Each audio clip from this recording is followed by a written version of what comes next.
మధ్యన వీధి కుక్కలతో ప్రాబ్లం బాగా ఎక్కువైపోయిందండి. ఏ రోడ్లకు వెళ్ళినా కూడా అవే కనిపించేస్తున్నాయండి.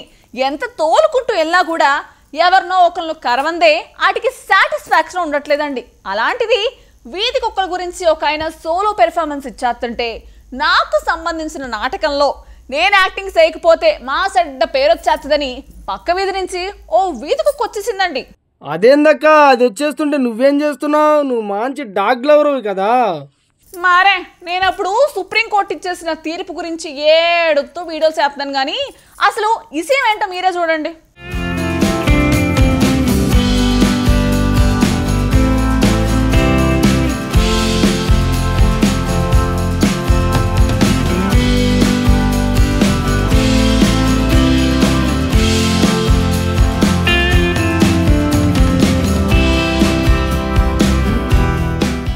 వీధి కుక్కల బెడదపై కేరళలో కొందరు వీధి నాటకాన్ని ప్రదర్శించారు.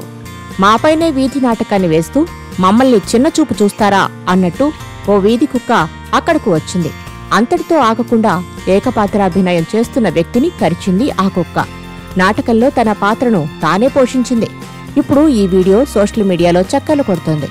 ఆ ఆర్టిస్టును నిజంగానే కరవడంతో అతడిని ఆసుపత్రికి తరలించి చికిత్స అందించారు. కేరళలోని కన్నూర్ జిల్లాలో ఈ సంఘటన జరిగింది. పి కృష్ణపిల లైబ్రరీలో వీధి కుక్కల బెడదపై పెక్కోలం పేరుతో నాటకాన్ని ప్రదర్శించారు. ఆర్టిస్ట్ పి రాధాకృష్ణన్ ఏకపాత్రాభినయం చేశాడు. ఒక కుక్క వెంట పడుతున్నట్లు, దాని బారి నుంచి తప్పించుకుని పరిగెత్తుతూ చేతిలోని కర్రతో తరుముతున్నట్లుగా అతడు చక్కగా నటిస్తున్నాడు.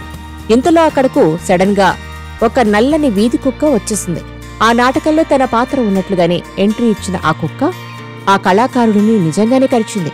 వీధి కుక్క కరవడంతో కూతుర్ని కోల్పోయిన తండ్రి పాత్రను రంజింపచేసిన రాధాకృష్ణన్ కాలును అది కరిచింది. ఇది గమనించిన ఒక వ్యక్తి ఆ కుక్క వద్దకు వెళ్లాడు. చెప్పుతో దానిని అక్కడి నుంచి తరిమేశాడు.